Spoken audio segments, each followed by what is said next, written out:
In the teaching learning process, there are two approaches, descriptive and prescriptive approach. Hello, teacher. I'm going to talk about this kind of approaches. Descriptive approach. It is the one that studies and analyzes how people use the language in their daily speech and writing form, and how they convey a coherent message without following all the grammatical rules.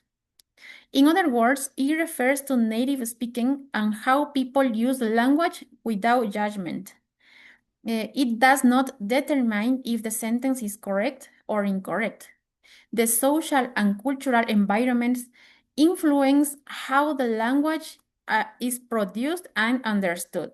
So it does not impose rules.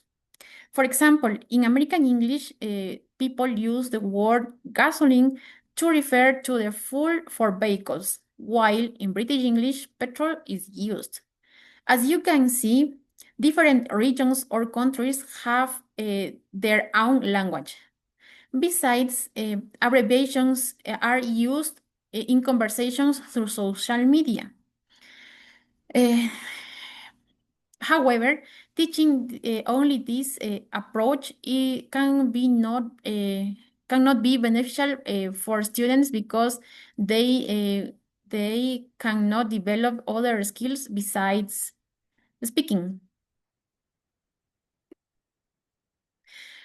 On the other hand, the prescriptive approach is the one that studies the grammatical rules of the language. It focuses on the punctuation marks, sentence structure, and text coherence. This approach explains to students how they must use the language correctly. It can help students to communicate when formal writing or speaking is needed. So it indicates how the language should be used to communicate effectively. For example, this approach explains the grammatical rules, use formal vocabulary in academic or professional communication. Nevertheless, this approach has disadvantages as it does not take into account either the way people communicate or the culture of the language.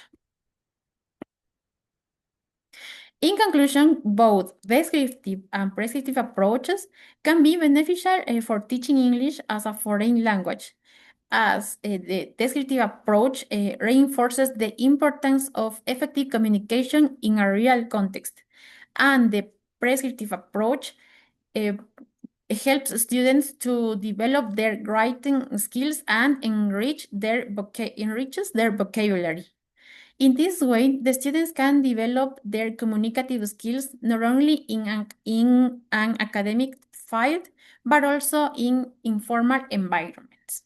That's all. Thank you very much.